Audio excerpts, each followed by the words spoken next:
Buenas noches, estimados estudiantes. Sean bienvenidos a la sesión de clases para este día 8 de junio. El día de ayer, disculpas del caso porque a causa de la lluvia hubieron suspensiones, fluctuaba la red y toda la cuestión, ¿verdad? Inclusive ya al final no pudimos terminar parte del contenido y nos habíamos quedado hablando sobre la autarquía económica. ¿Se escucha, jóvenes, y visualizan la presentación? Bueno, entonces estábamos hablando sobre la autarquía económica, que es el momento donde el Estado toma la fuerza, el poder, para empezar a ejercer esas facultades y limitar las importaciones, o sea, comprar o obtener recursos y materia prima de otro país hacia el nuestro, todas esas que sean indispensables porque estarían afectando o distorsionando la producción interna. Es ahí donde el país busca la forma de exportar para que se le vaya como financiando o equilibrando por medio de las exportaciones, por medio de las exportaciones, que es lo que sale de nuestro país ya procesado, y que esto, a través de esa generación de equilibrio, por medio de una especie de fuente de ingresos, se financie lo que obtengo de otro país, es decir, las importaciones. Ahora, esto nos lleva a identificar que hay una especie de flujo circular dentro de la economía, pero esta economía no, en ese momento, no tiene una interacción con el resto de países y por eso se le denomina un flujo circular de economía cerrada. Podemos ver que es con el flujo que estuvimos trabajando desde inicio en las primeras sesiones, donde poníamos ahí a los tres agentes fundamentales, que son las empresas, el sector público y las familias. Toda esa interacción que hay de estos agentes económicos, de los factores productivos, del funcionamiento de la oferta, la demanda y las funciones de cada uno. Pero si se fijan, hasta ahí se queda todo y no, o sea, está hablando solo de cómo funciona internamente en un país. Por eso se denomina flujo circular de la economía cerrada. Ahora, para darle apertura a este flujo circular del que hemos estado hablando desde el inicio de las clases para esta cátedra, entonces podemos ver que se encuentran las familias nacionales, es decir, de un país o nación, y esta lleva una interacción con el resto de agentes económicos, como son las empresas locales. Está también el sector público, y aquí podemos ver que hay otra modalidad de interacción que contribuye a identificar algunos elementos como son la generación de impuestos de las familias, de las empresas. Todo esto es a nivel local, a nivel de país. El funcionamiento de un sistema financiero donde se generan también las inversiones por medio de los ahorros que las familias realizan dentro de este sistema y los ingresos que el Estado o el sector público obtiene por medio de los impuestos. Si se fijan, por toda esta interacción que hemos venido observando dentro de un flujo circular, internamente en el país que se esté estudiando o analizando, hay una relación de los agentes económicos que lo integran. Ahora, hasta ahí todo está cerrado, pero digamos que aquí estamos hablando del flujo circular de, para no irnos tan lejos, El Salvador. Pero tenemos países vecinos donde está Honduras, Guatemala, Nicaragua, todos los países vecinos, y también están los países extrarregionales, fuera de la región centroamericana. Cada uno cuenta con un flujo circular normal, así como una economía cerrada. Ahora, ¿en qué momento se le va a dar apertura a ese flujo circular? Cuando ya se hace la relación comercial, que esa relación comercial serían los excedentes de producción con los que cuenta mi país y el déficit de recursos que tiene el país o países con los que hago relaciones comerciales. Ahora, estos países, estas empresas extranjeras, aquí vamos a tener las empresas extranjeras, familias extranjeras, todo esto integra otro flujo circular en cada uno de los países y hace relación por medio de este puente. Estas empresas y estas familias van a comprar a este país y aquí se hace para ellas una importación porque están obteniendo bienes, insumos o factores productivos que requieran para sus procesos. Pero también este país, o lo que hemos hecho de flujo circular explicativo, va a requerir ciertos insumos o va a tener ciertos excedentes y ¿hacia dónde van a salir estos excedentes? Hacia las empresas y familias extranjeras. Entonces, se van a exportar esos bienes, se van a sacar fuera del país. Y ahí estaríamos hablando de algunos aspectos básicos como que estos, por generarse, tienen que pagar ese conjunto de impuestos que van normados, son los aranceles por importar una mercadería. Y aquí surge el concepto de balanza comercial. Veamos, Jocelyn Maciel, ¿qué nos dice el concepto de balanza comercial?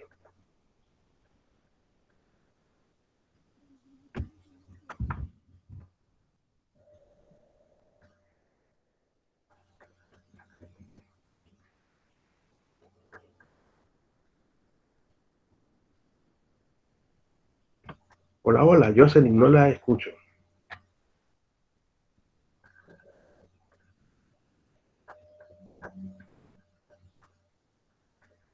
Señorita Georgette Marroquín, ¿qué nos dice la balanza comercial? La balanza comercial se compone de exportaciones e importaciones de mercancías. Las exportaciones se presentan en valor FOB y las importaciones en valor CIF. Para efectos de balanza de pagos, las importaciones se valoran FOB y los fletes, seguros y otros gastos se registran en la cuenta de servicios. Además, se excluyen las transferencias de emigrantes. Esta cuenta dentro de la balanza de pagos recibe el nombre de cuentas de bienes. Gracias. Pues, si se fijan, ahí nos mencionan algunos aspectos que van normados de acuerdo a lo que se llama Incoterms. Los Incoterms son los que van dándole de acuerdo a la modalidad. Y cuando se menciona esos dos términos, el CIF, y se menciona el FOB, hablando del CIF, del FOB, es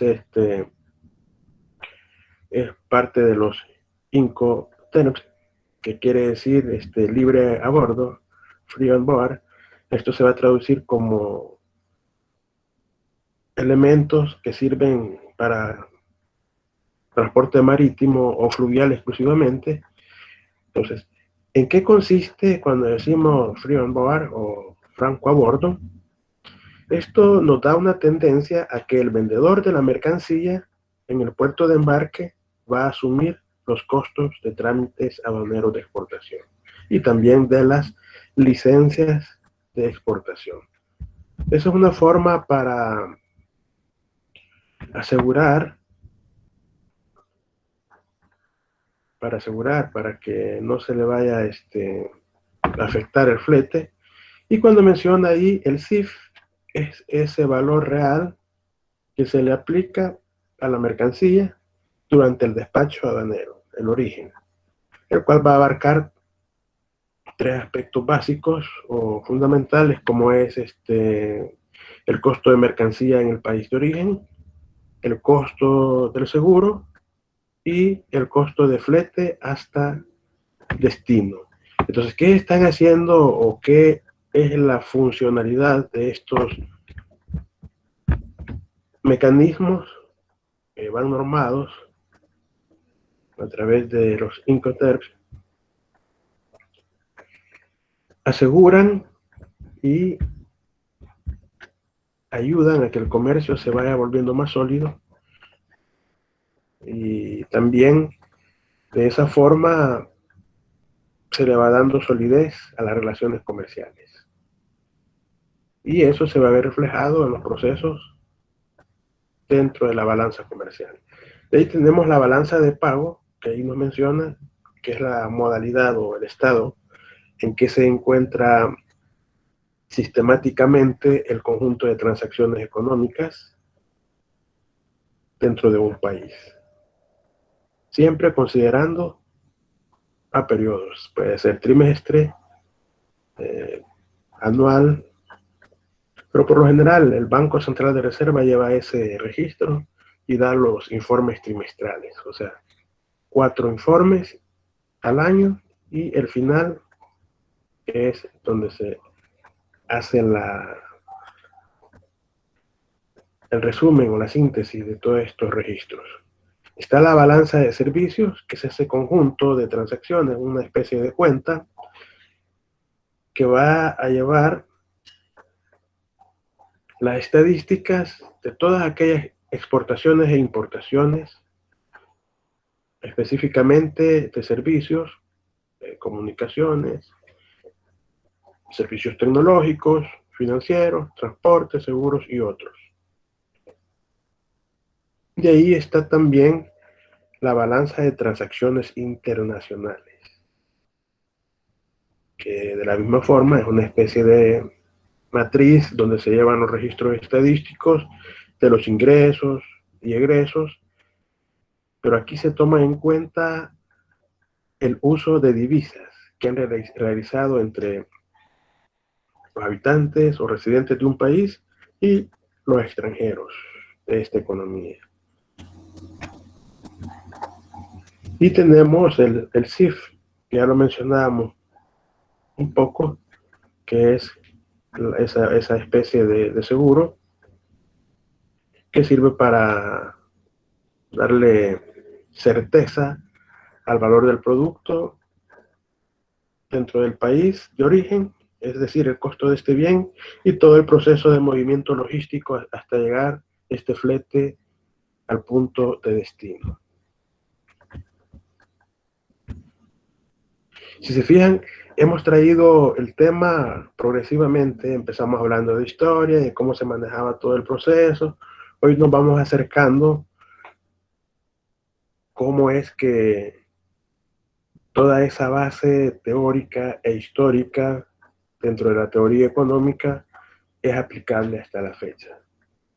Entonces, cuando hablamos de estas exportaciones de bienes, son todos aquellos recursos tangibles que se procesan en un país y posteriormente se exportan, es decir, se venden a los que no son habitantes o residentes de la economía, es decir, hacia el extranjero.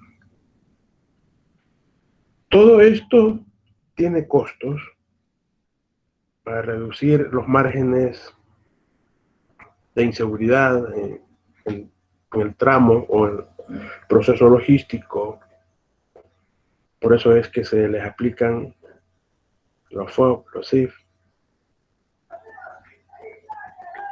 Y están las importaciones de bienes, que son todos aquellos bienes tangibles que está demandando una economía y que van a ser obtenidos a través del intercambio de bienes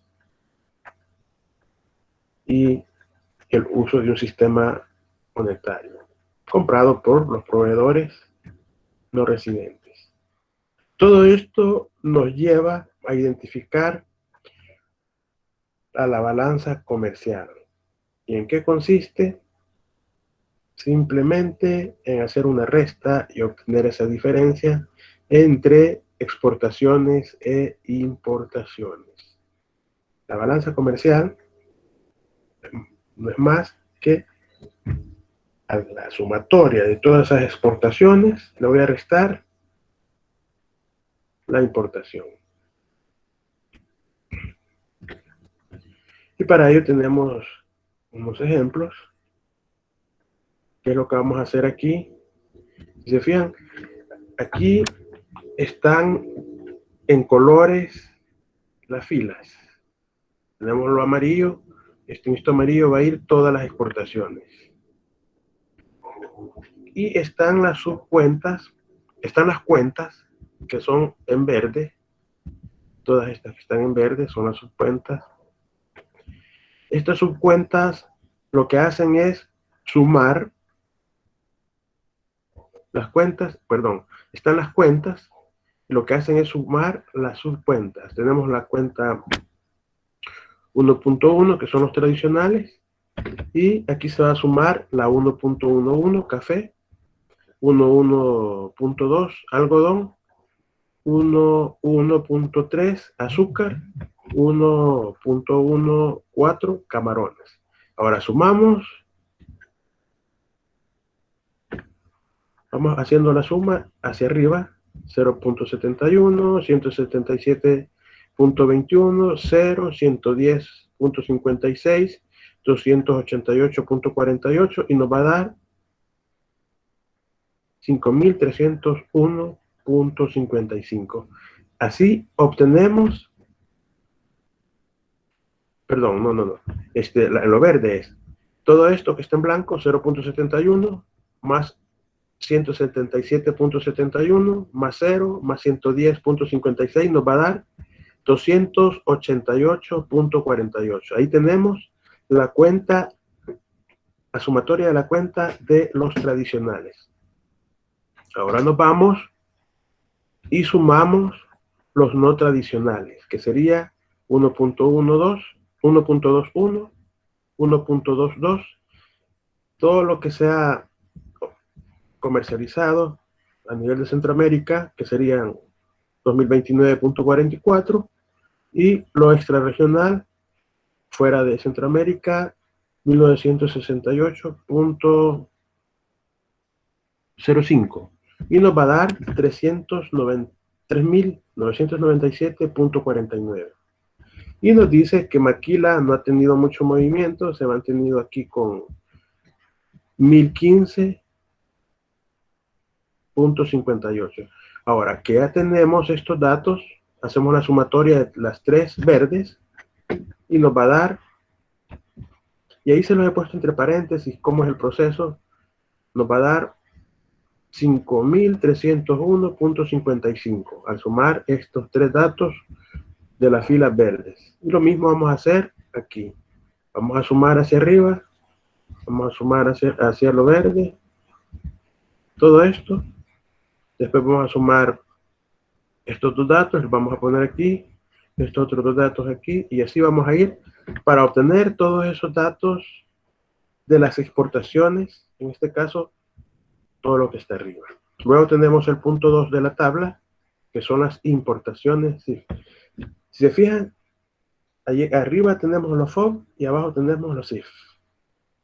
Entonces, vemos todas las importaciones, es decir, todo lo que mi país ha comprado, y solo vamos a sumar todas las cuentas que tenemos aquí en naranja, que es Centroamérica, más lo procedente de fuera de Centroamérica, lo que se ha importado para el procesamiento en maquilas, sumamos 585.72 más 8.073.08 más 1.855.38 y nos tiene que dar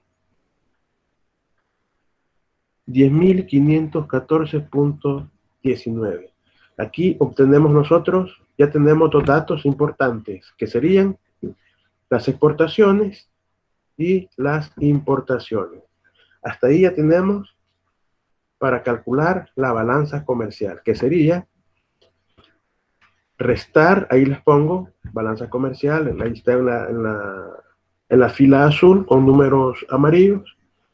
El resultado que nos va a dar aquí es de restar a estas exportaciones que obtenemos para el 2014, que son 5.301.55 millones, menos 10.514.19, que es lo que está en la fila amarilla de importaciones CIF, y nos da una balanza comercial de menos 512.64. Alguien preguntaba ayer, y desde entonces ya había superávit o déficit. Aquí tenemos una balanza deficitaria.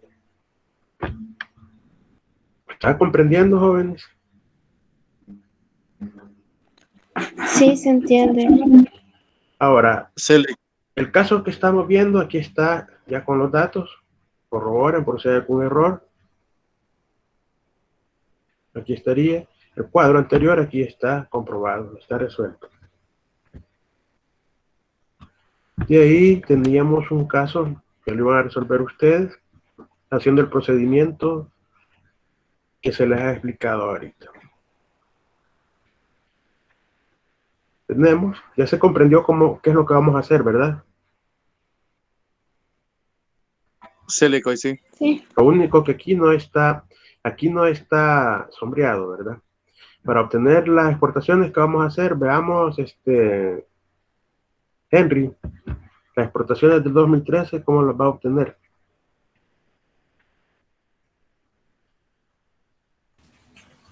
Vamos a sumar las que están en blanco del 2013. ¿Sí? ¿Pero cuáles?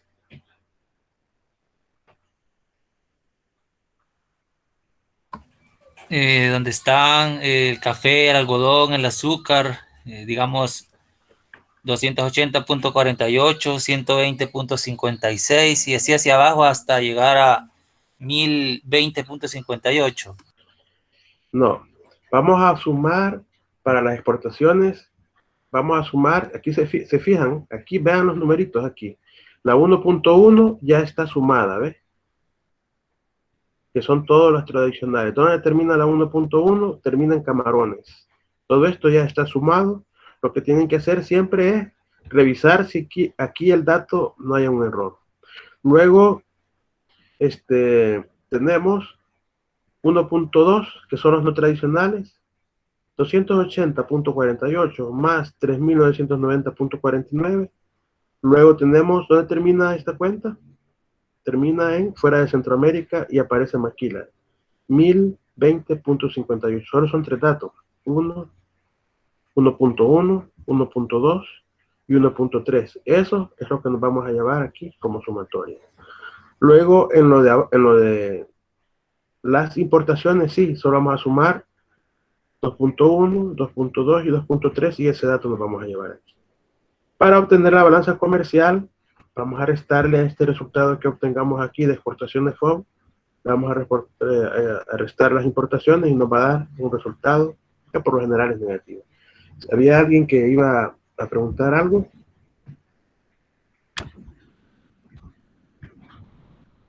Hola, hola, vi que alguien levantó la mano.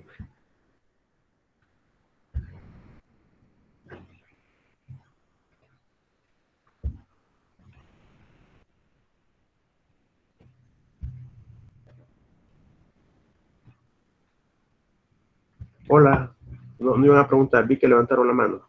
No haber sido por error.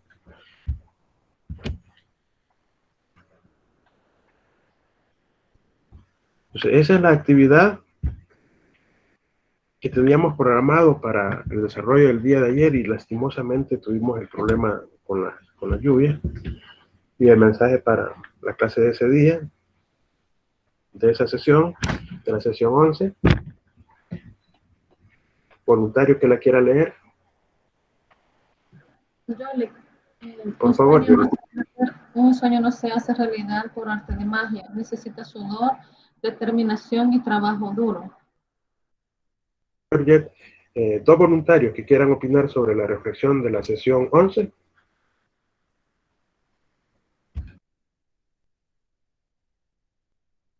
Yolik. Bueno, ¿De acuerdo, Salvador? ¿Lo escuchamos? sí, bueno, yo lo que entiendo por la frase de que pues pueden haber muchas buenas intenciones de hacer algo, pero si no se trabaja por ello, no se van a volver realidad. Entonces, si queremos lograr un objetivo o un sueño, pues tenemos que tomar acciones diarias, ¿verdad? O semanales o mensuales para que eventualmente podamos llegar a ese sueño o a esa meta. ¿De acuerdo? Muy bien, Salvador.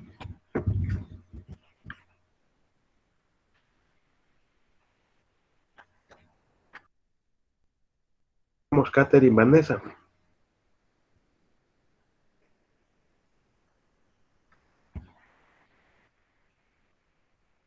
Catherine Daniela.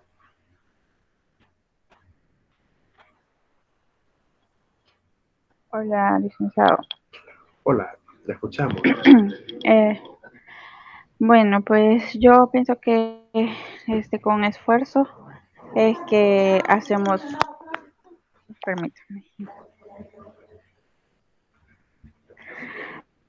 Pues sí, como le decía, siento que el mensaje es de que nosotros tenemos que esforzarnos si queremos cumplir un objetivo, una meta, eh, tenemos que esforzarnos a ser perseverantes y constantes.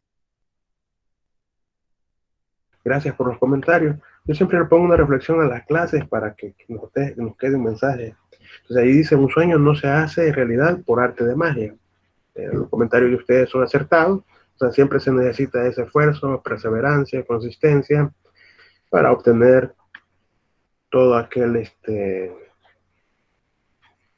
objetivo que se propone el ser humano, que lo lleve a la autorrealización. Con eso finalizamos la clase, la sesión 11, y que ayer tuvimos cierta interrupción para darle continuidad. Entonces, vamos a ese caso, ya está ahí en la plataforma, va a quedar para que lo resuelvan. No sé si quieren que les dé un espacio de unos 15, 20 minutos para resolver y agregarlo a la plataforma. Sí, mejor.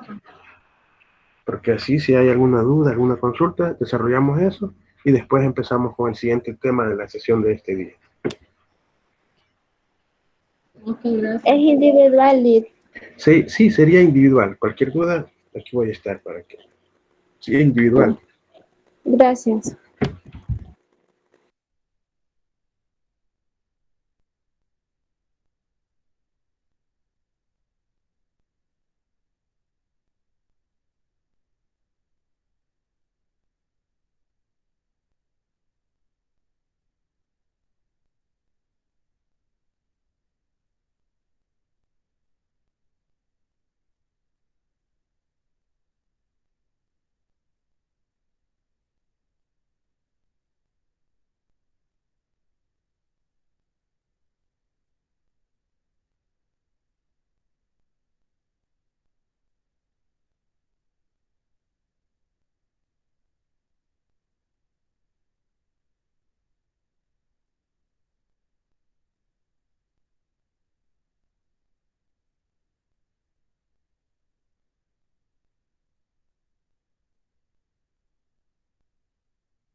Hola, hola, ¿cómo vamos? ¿Alguna duda sobre el caso?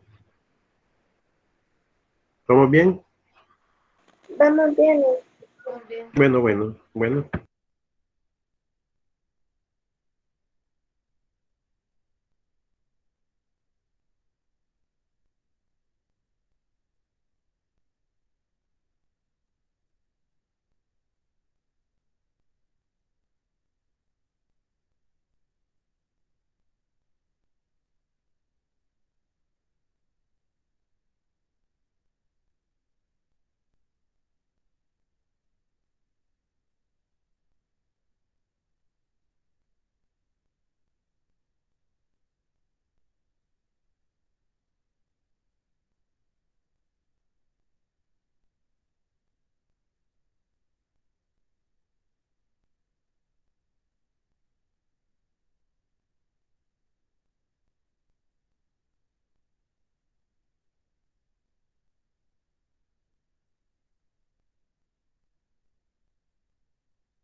Licenciado, Hola Henry, hola, diga.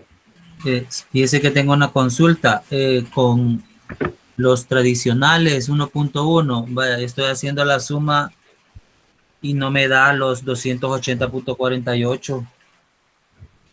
No sé si ¿Cuáles has estaré mal. sumado? ¿Cuáles has He, sumado? he estado sumando desde el café hasta el camarón. Así es, hasta el camarón. Ajá, entonces no me dan los 280.48. Ah, pues, ¿cuánto le da? ¿Cuánto le da? A mí me da 137.48. Vaya, ahí tienen que corregir.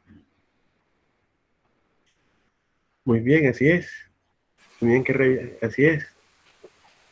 Ok.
Hola, hola, ¿no hay dudas?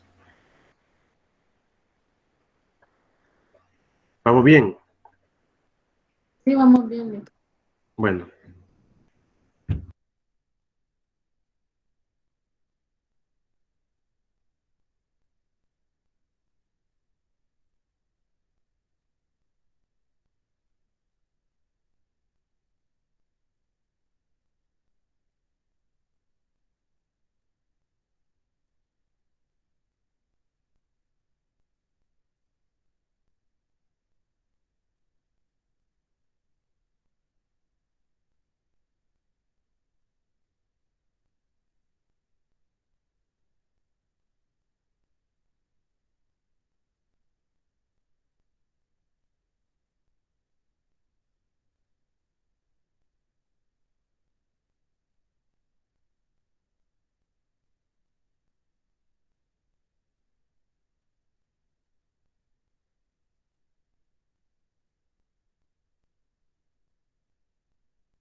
Recibido su trabajo, Henry Joseph Berríos.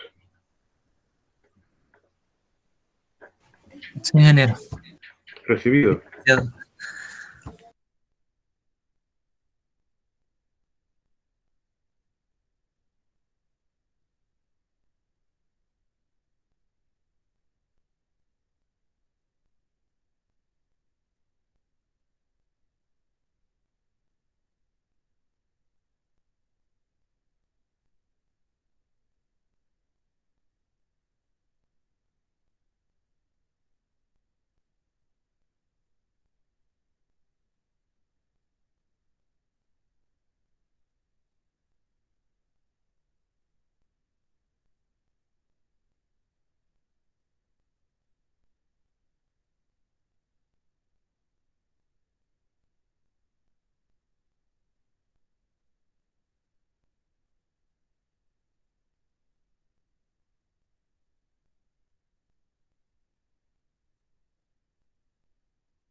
Lick, una pregunta.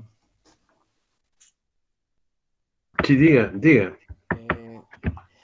Eh, el valor que va en 1.1 tradicionales, esa es la sumatoria del café, del algodón, del azúcar y del camarón, ¿verdad?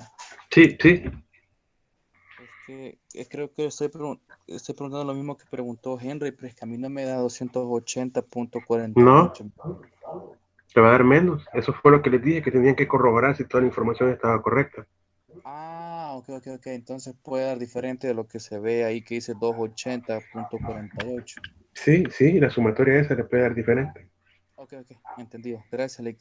Ok.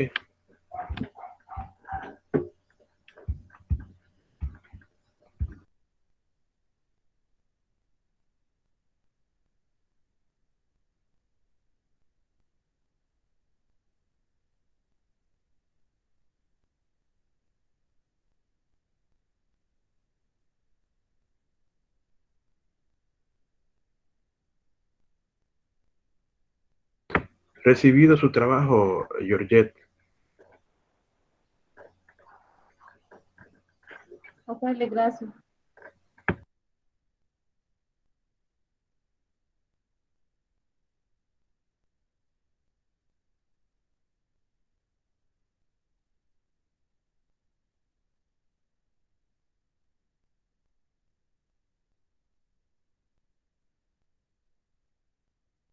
Recibido su trabajo, Arturo.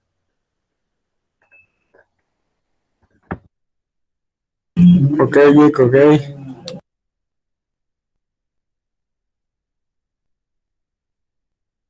Elías Argueta, también recibido su trabajo ahorita.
Bueno,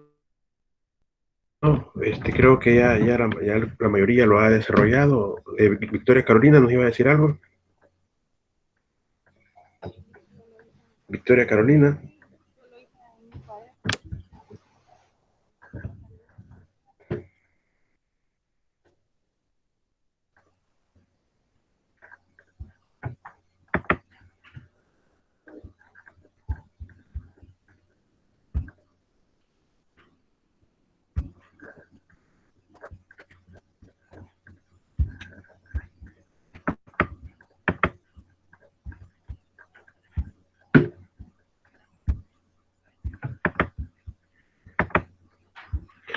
Damos inicio al desarrollo de la sesión 12 del tema para este día.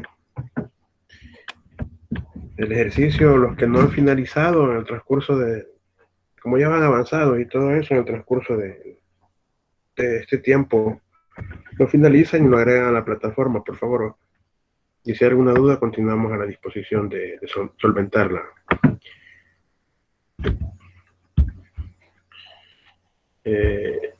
Siempre con aspectos relacionados al pensamiento económico, a la historia del pensamiento económico, y dándole ese enfoque de aplicabilidad.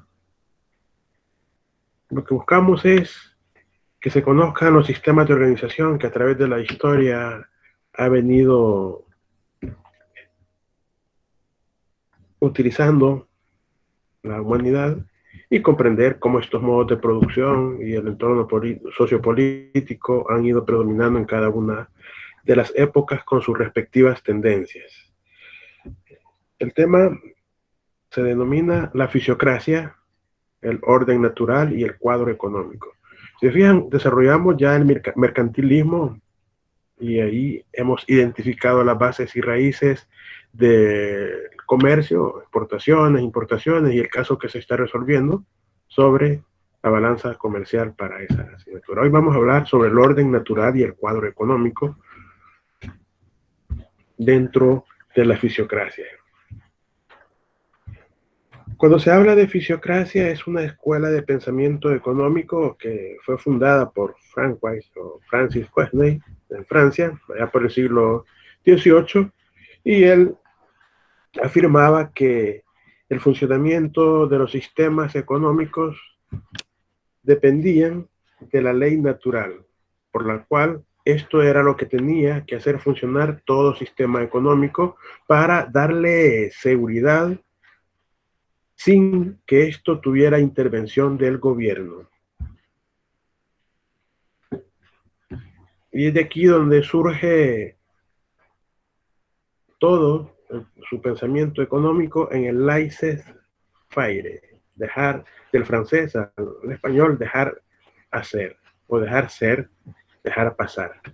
Este término tiene la base en la fisiocracia que procede del griego gobierno de la naturaleza. Dejar que todo esto de forma natural haga funcionar el sistema en base a las leyes humanas que tienen que estar armonizadas con las leyes de la naturaleza. Entonces, aquí se hacían ciertas estratificaciones o calificaciones donde surgen las actividades económicas y se calificaban de estériles a los que se dedicaban a la manufactura, al comercio o al procesamiento de ciertos insumos. Ahora, aquí tenemos tres conceptos básicos sobre la fisiocracia. El primero, a la luz de sus bases y fundamentos etimológicos, significa poder de la naturaleza, es decir, physis, que equivale a decir naturaleza, y kratos, poder. O sea, esa forma de que la naturaleza gobernara el funcionamiento de un sistema económico. De ahí viene Marchier de la Rivière y define la fisiocracia de forma sintetizada como la ciencia del orden natural para el funcionamiento de todo sistema económico. Es ahí donde estos principios básicos de la economía, desde la óptica de sus fundadores en la fisiocracia, se les denomina escuelas económicas que buscaban identificar dónde nacía o surgía la riqueza a través del cultivo de la tierra. Es por ello que mencionaban que tenía que haber una armonía entre las leyes del ser humano y las leyes de la naturaleza.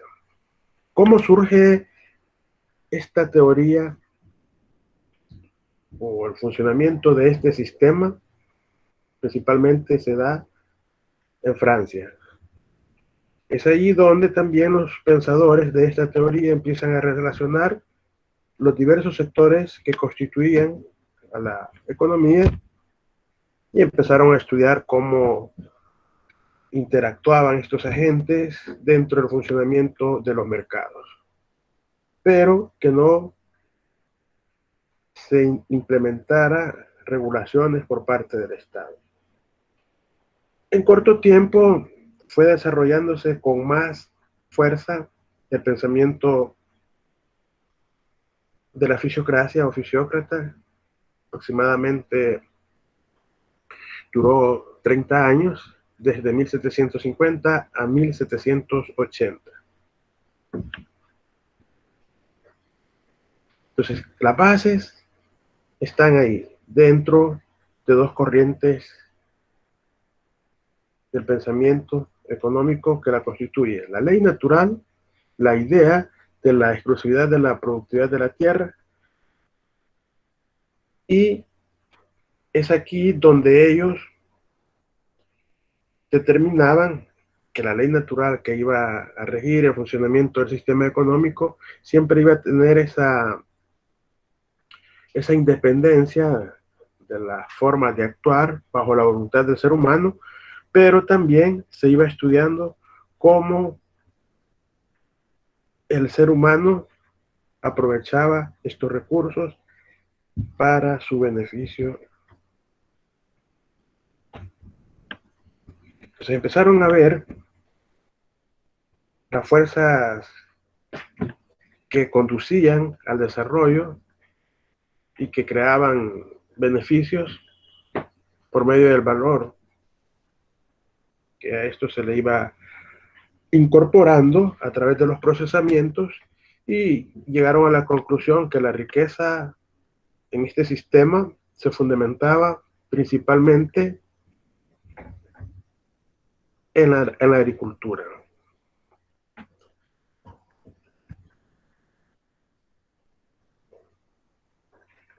Siendo la agricultura el principal pilar de desarrollo para la actividad económica en Francia, estos señores que integraron a la fisiocracia, que empezaron a dar la doctrina, promovían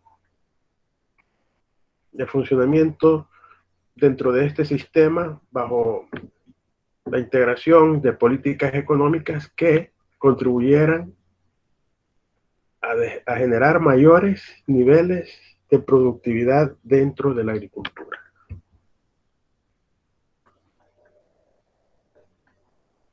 Pues ya hemos mencionado el origen en Francia, y que estos señores consideraron a la tierra como la riqueza dentro de todas las ramas de la actividad que constituía la agricultura.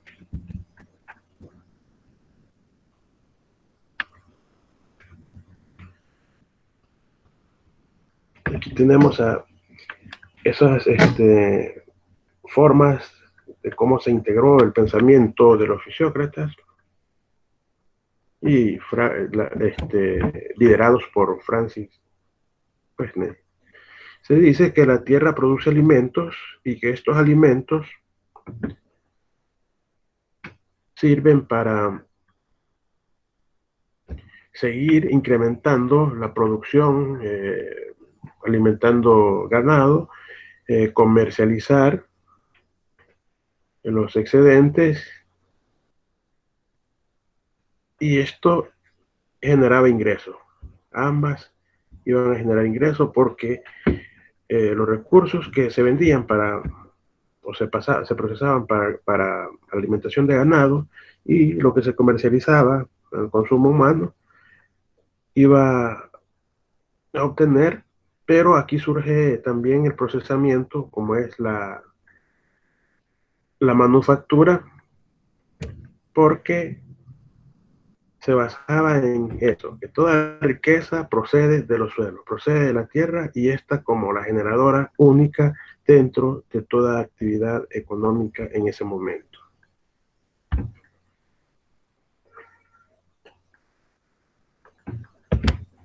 Cuando se habla de la incorporación de las leyes de la naturaleza y las leyes del hombre, va orientado a que se tenían que integrar el orden esencial a las sociedades e identificar esa armonía entre lo que es el funcionamiento de los recursos naturales, protegerlos, usarlos adecuadamente, y filosóficamente planteaban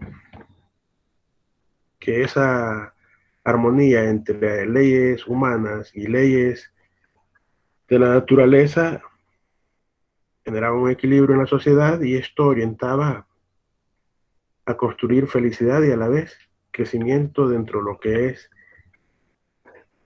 el ser humano y su interacción con los demás. Entonces, este orden natural es una principal base para que dentro de este sistema se logre la prosperidad económica y que esta riqueza venga emanando o generando derechos naturales, considerando también las formas de cómo se regulan todos los elementos que incorporan el orden natural, siempre buscando beneficios y ventajas para la subsistencia del ser humano. Esto es lo que expresaba Pesney en el capítulo 5 del orden natural de los recursos. Ahora, este orden natural dentro de la fisiocracia, dentro de su proceso de organización, exige que la propiedad tenga tres formas. La primera es la propiedad personal. Todo ser humano va a disponer de sus facultades físicas e intelectuales, o sea, es decir, de sus libertades. Y están las propiedades mobiliarias, que es la disposición de los frutos del esfuerzo, del trabajo de los seres humanos. Luego está la tercera forma, que es la propiedad territorial. Quien tiene o quien hereda debe disponer de la tierra, y esto lo va a ir justificando a través de la retribución de esos beneficios por mejorar y conservar esos recursos, el suelo, las producciones, y que esto es algo que le va a reflejar que ha estado usando de forma eficiente y asegurar el mantenimiento de los suelos. Luego, el segundo elemento, había libertad del comercio exterior. Si se fijan, se complementa con lo que hemos desarrollado en la temática previo a esto. Las exportaciones, importaciones. Entonces, después de lo que hemos visto sobre el mercantilismo, se complementa con esta relación entre la interacción al momento de intercambiar bienes. Y también surge la libertad de tráfico interno. Tenía que determinarse un precio de las producciones agrícolas, y que no existiera intervención por parte del gobierno para no generar ciertos desequilibrios, y que los sectores, bueno, principalmente el sector agrícola, funcionara de forma libre y que esto produce fluidez, dinamismo y desarrollo en las economías. Luego que los salarios tenían que incrementarse, tenían que ser lo más elevado posible para ir incidiendo en la capacidad de compra de los productos agrícolas. A la tasa de interés en este sistema se le ponía un límite para evitar que ese rendimiento del dinero fuera mayor al rendimiento de la tierra. Viene este señor, Francis Wesney, dice que la cantidad de renta, es decir, el ingreso, se puede obtener mediante la compra de una tierra que no sea arbitraria ni desconocida, sino que se tiene que saber la medida precisa de todos estos recursos y que su ley, o sea, va a imponer al comprador y al vendedor. Esta misma, dice, se debe mantener como estandarizada de acuerdo al tipo de interés, el ingreso y los beneficios que el dinero puede generar. Habla del despotismo legal porque aquí el rey, o sea, quien tenía el ejercicio sobre el uso de la soberanía, tenía que conocer también el orden natural de esta teoría, de la fisiocracia, para que de acuerdo a esto se fuera incorporando todas las políticas y que fueran funcionales.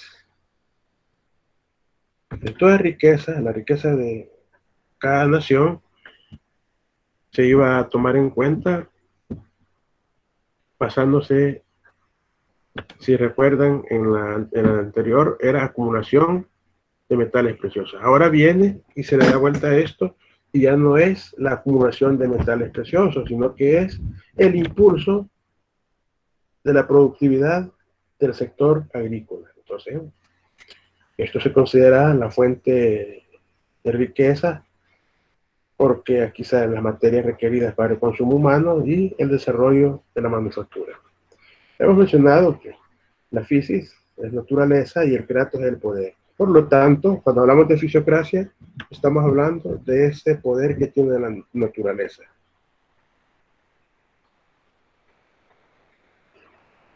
La fisiocracia, conceptualmente, es ese sistema que se va a basar en la existencia de las leyes naturales del mercado, sin intervención del gobierno. Así nace la agricultura dentro del contexto de los cambios o modificaciones en la revolución industrial a mediados del siglo XVIII en Francia. Esto, cuando hablamos de la agricultura como fuente generadora de riqueza, va a ser igual a obtener beneficios y retribuciones monetarias. Estos tres señores son los máximos representantes o exponentes dentro de la fisiocracia. Francis Pesney, Agni Roberts, Jacques Turgot, y ya posteriormente se le incorporó Pierre Samuel, Dupont y numerosos. Todos ellos franceses.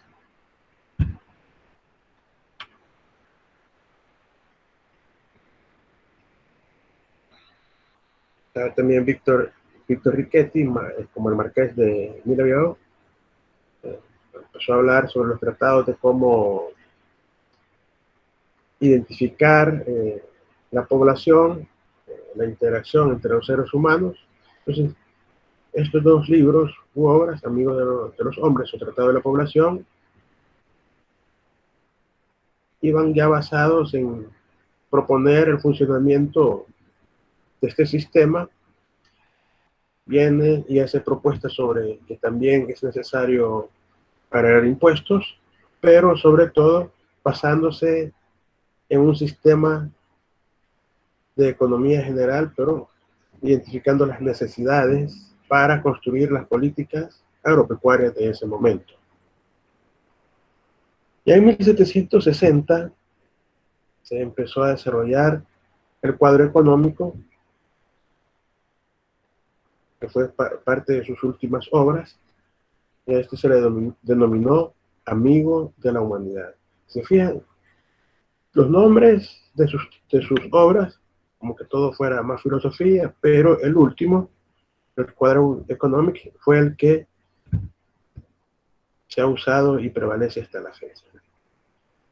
Y Pierre Samuel Dupont hablaba sobre las jornadas de agricultura, las exportaciones e importaciones dentro del sector público y la interacción con los mercados, y algunos aspectos sobre economía política, las curvas económicas, los efectos que se podía generar al momento de no controlar adecuadamente el uso y funcionamiento de los recursos para evitar la inflación. De ahí el señor Pierre-Paul Mercier de la Rivière empieza a difundir, incorporando prácticamente todas las bases teóricas de ese momento, y se empieza a estructurar el orden natural y la esencia del funcionamiento de las sociedades políticas. Y se enfocó más no al proceso de la agricultura, sino que al resultado de ese proceso, que son las cosechas, a hablar ya de la libertad de la comercialización de los granos.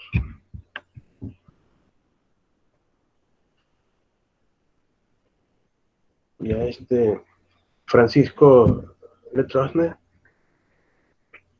se enfocó al orden social, al interés social, y los componentes determinantes fue considerar la utilidad, los costos, el momento de escasez, el nivel de competencia entre productores o agricultores y la forma de cómo se hacía el gasto de los ingresos dentro de estos dos agentes económicos.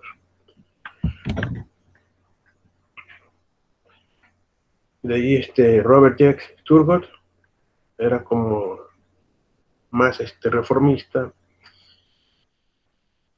intentó que se eliminaran ciertos trabajos que eran gratuitos y obligatorios, era más dependiente del sistema político de ese momento. Etienne Bonnat de Condillac, discípulo del anterior, fundó el valor de la utilidad y la escasez, identificó el funcionamiento de la productividad del comercio, y todo eso está plasmado en su obra principal, que se denomina El comercio y el gobierno.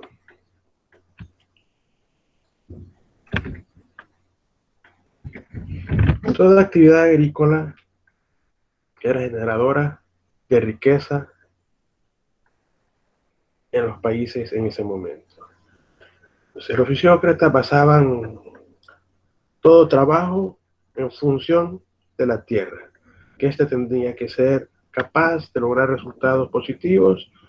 Las demás actividades se denominaban estériles. O sea, quien no se dedicaba a la agricultura se consideraba como inútiles. Entonces, por eso la actividad agrícola era como la única que debía de pagar impuestos, porque era la generadora de riqueza en ese momento. Ahí empieza a producirse, como en todo momento cuando hay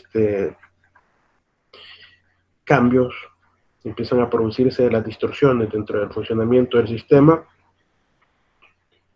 Y Francia en ese momento tenía un sistema de gobierno feudal, donde la agricultura siempre era el principal medio de producción, pero ya sabemos cómo funcionaba este sistema. La producción se concentraba hacia los señores feudales. No había mucha interacción en el comercio. Entonces es ahí donde se proponen ciertos cambios. Esto lleva a que la agricultura sea como la que va a proveer esa riqueza, y de aquí va a salir todo el crecimiento y desarrollo de la sociedad en ese momento. Y viene Francis Pesney y dice que quien se dedica a cultivar, es decir, el cultivador, va a ir produciendo por generación e incrementando el nivel de efectivo de los productos. Mientras el artesano va a producir por adición, es decir, que entre mayor cantidad vaya generando el cultivador, así serán las proporciones que va a ir incrementando o adicionando el artesano, es decir, sumando, incrementar esa materia prima de subsistencia para convertirla en el trabajo.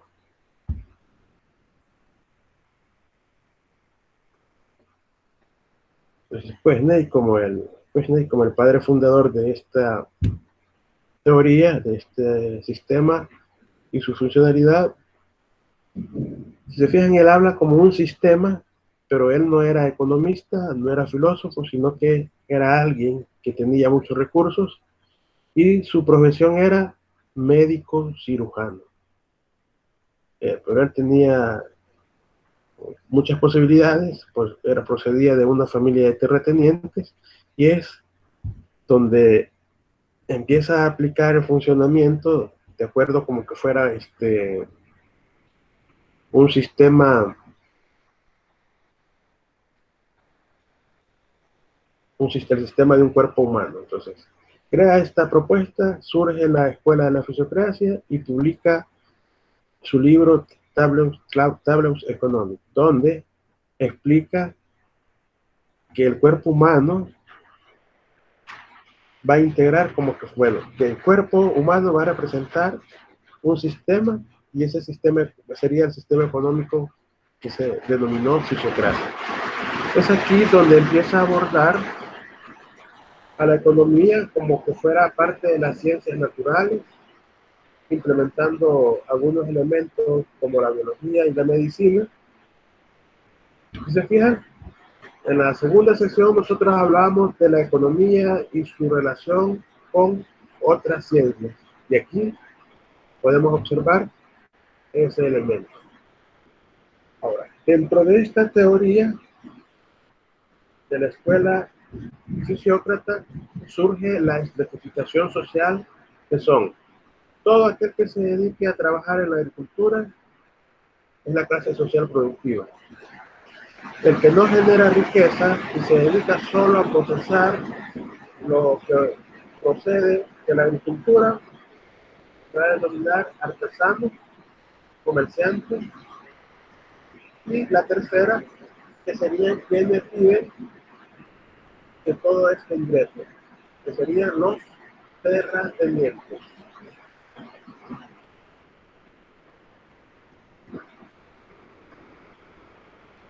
Ahora, toda esa circulación, todo ese movimiento de la riqueza lo explica en un diagrama donde los flujos de dinero y de bienes se van constituyendo como el núcleo básico de una economía.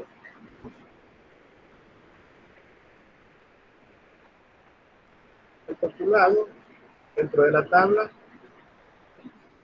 es que solo la agricultura es capaz de producir ciertos excedentes y estos se tienen que distribuir como factor que utilizan y conservan los agricultores, mientras a otra parte va a pasar a los propietarios y hacia la clase estéril para su subsistencia. Sí, ¿Cuál es? perdón, Hola, hola. ya es la hora. Es la hora, solo un minuto le voy a robar. Solo un minuto le voy a robar y mañana vamos a complementar. Okay. Gracias, Jorge. Ahora, ¿cuál es el objetivo de aplicar este sistema? dentro del cuadro económico o la tabla económica de este señor era describir cómo se iba a ir distribuyendo este ingreso, cómo circulan las rentas de un sector hacia otro, sus beneficios y utilidades.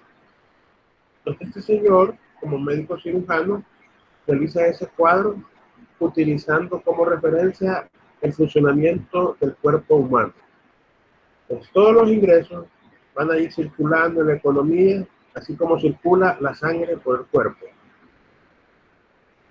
Entonces, si hay un trastorno dentro de uno de los órganos del cuerpo, va a surgir una reacción en otros órganos para compensar el trastorno inicial.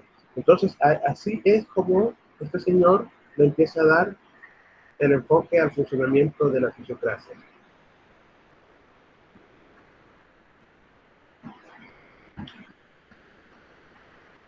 Entonces, el trabajo sobre la tierra, Wesley pensaba que a través de esa generación de riquezas, el cuerpo era representado por el campo o las áreas donde se hacía la producción. Luego esta iba a generar la cosecha y se va a distribuir hacia todo el resto del cuerpo, que es la estructura o cuerpo social integrado por estas ideas y pensamientos económicos que están gobernados por las leyes de la naturaleza.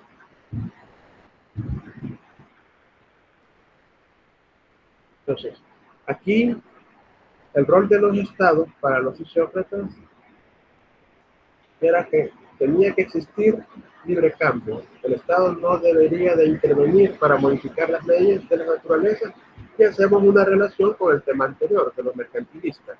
Para los mercantilistas sí era necesario esa intervención por parte del Estado para ir buscando la generación de ganancias por medio del comercio exterior.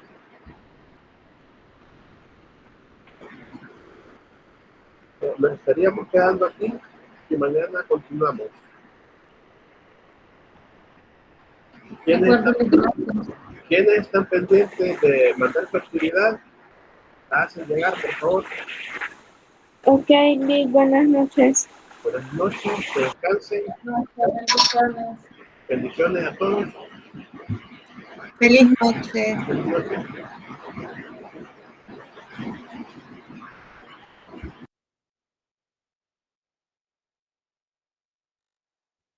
Buenas noches. Buenas noches.